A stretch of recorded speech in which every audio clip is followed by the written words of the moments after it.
دو رکعتوں کے بعد قعدہ جو بیٹھتے ہیں نا اتحیات کے لیے، اس کو قعدہ کہتے ہیں. ہر دو رکعت کے بعد قعدہ یہ واجب ہے. اگر دو رکعتوں ہی کی نماز ہو، جیسے فجر کی 2 سنتیں 2 فرض، یا کوئی بھی 2 سنتیں، کوئی بھی 2 نفل، ان کا 2 رکعتوں کے بعد قعدہ یہ فرض ہوگا. جو 2 سے زیادہ رکعتوں کی نماز ہے اس میں واجب ہوگا ہر 2 رکعت کے بعد، اور جو ہے ہی 2 رکعت کی، اس کا 2 رکعت کے بعد قعدہ جو ہے وہ فرض ہوگا.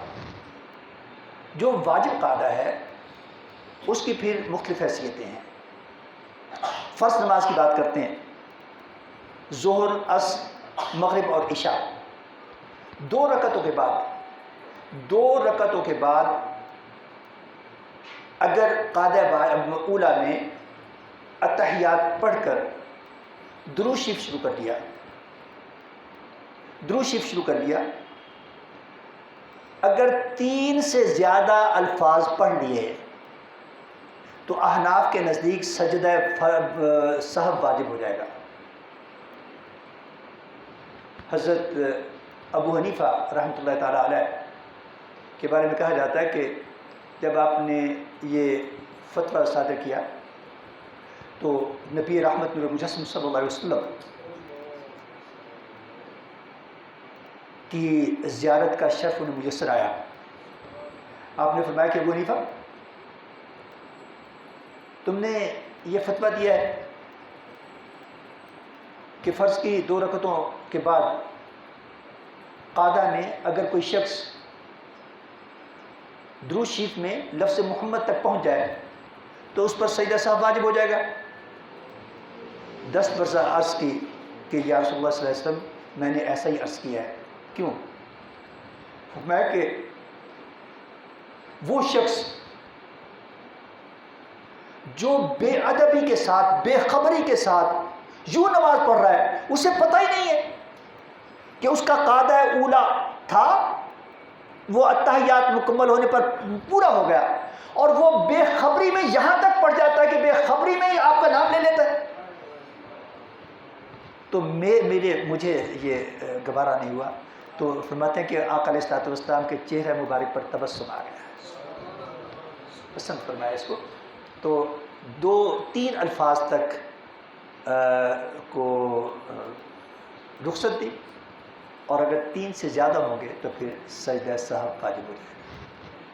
جی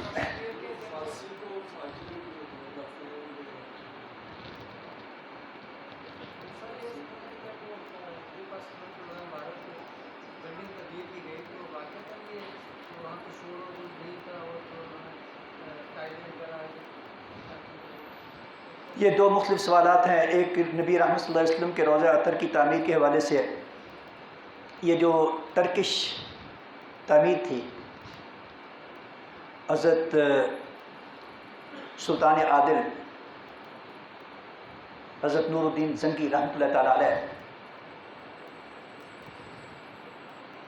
جن کی یہ چاہت تھی کہ انہیں نبی اکرم صلی اللہ علیہ وسلم کی زیارت کا شرف میسر آئے،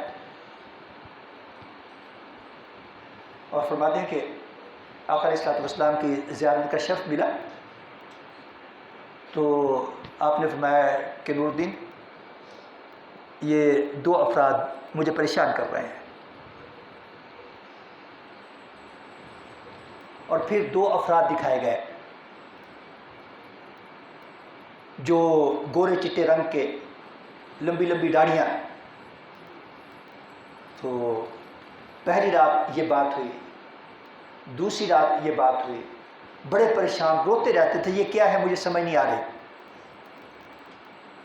تیسری رات پھر جب یہی خواب دیکھا، اور دوسری طرف جو چاہت تھی حضور صلی اللہ علیہ وسلم کی زیارت کی وہ میسر آتی رہی، تو پھر وہ مدینہ الکریم گئے اور وہاں جا کر پورے اہل مدینہ کی دعوت کی.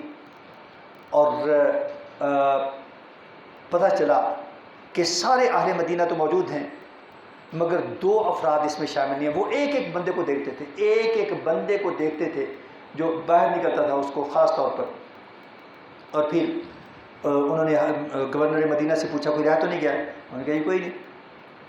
ایک بندے نے کہا کہ جناب 2 بندے ہیں جو باہر سے آئے ہوئے ہیں، بڑے متقی اور پرہیزگار ہیں، وہ نبی رحمت صلی اللہ علیہ وسلم کے روضہ اطہر کے ساتھ انہوں نے چھوٹی سی کٹیا بنائی ہوئی ہے، وہ نہ کہیں دعوت میں جاتے ہیں نہ کہیں آتے ہیں، بس عبادت اور ریاضت میں مصروف رہتے ہیں۔ فرمایا کہ انہیں بلاؤ۔ جب وہ آئے تو آپ نے دور سے ہی دیکھ کر پہچان لیا کہ یہ وہی لوگ ہیں جو مجھے دکھائے گئے ہیں۔ بات پھر لمبی ہو جائے گی، وہ مختصر کرتا ہوں کہ ان کی کٹیا کو جب اس کی تلاشی لی گئی تو ایک کچھ نہیں تھا اس میں، ایک جگہ پر لمبا سا پتھر رکھا ہوا تھا، اس پتھر کو جب ہٹایا گیا تو نیچے ایک گڑھا تھا، اس گڑھے کے اندر سرنگ تھی۔ تو حضرت نور الدین زنگی رحمۃ اللہ تعالیٰ علیہ سلطان عادل نے کہتے ہیں وہ خود اس سرنگ میں اترے اور ایک وہ ٹارچ سمجھ لے لی، وہ جلاتے ہوئے آگے چلتے گئے۔ بعد میں انہوں نے بتایا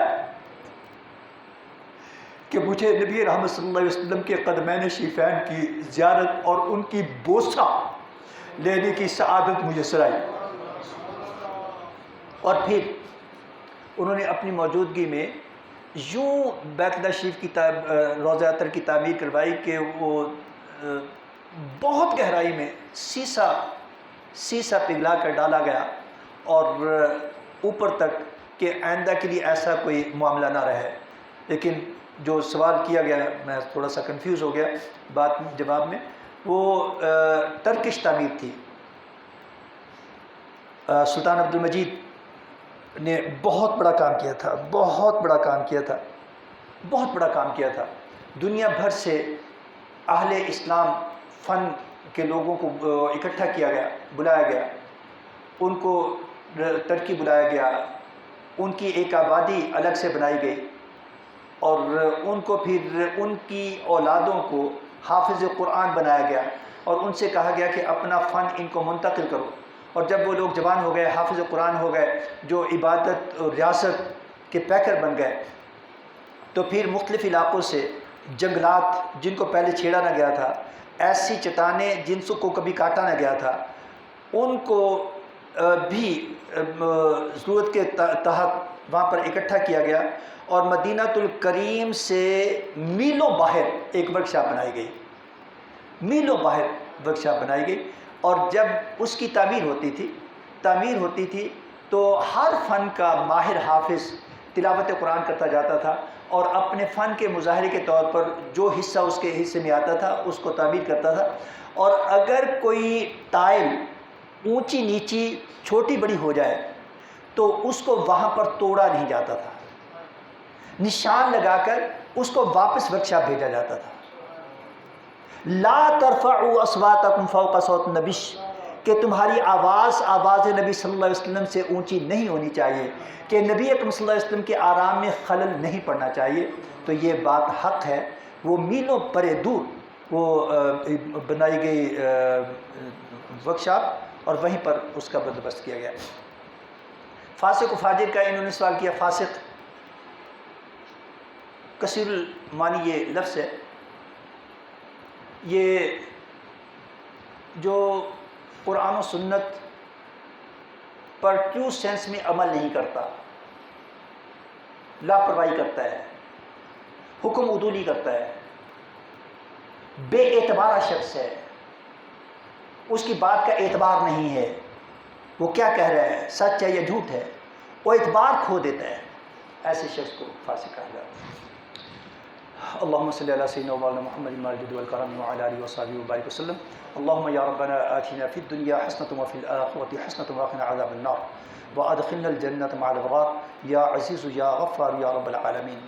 یا الہی یا رحمان یا رحیم یا رحم الراحمین، تیرے لطف عطا سے کتنے دور و نزدیک سے یہ احباب اکٹھے ہوئے، باری تعالیٰ تیرے کلام مقدس کی ایک سورہ مبارکہ کو سمجھنے کے لیے کوشش کی گئی، جو خطائیں ہوئیں مولا تو اپنے کرم سے معاف کر دے، جو بات کر پائے اس کو سمجھنا، جو سمجھ آیا اس پر عمل کرنا، یقین کے ساتھ خود بھی عمل کرنا اور نور قرآن کو آگے بڑھانا ہمارے لیے مرغوب، محبوب اور آسان فرما دے۔ الہی اول خیر آخر خیر ظاہر خیر باطن خیر، جن لوگوں نے یہ اہتمام کیا ان کی بھی خیر۔ وصلی اللہ تعالی علی حبیبی خیر خلقہ سیدنا و مولانا محمد وعلی آلہ وصحبہ اجمعین۔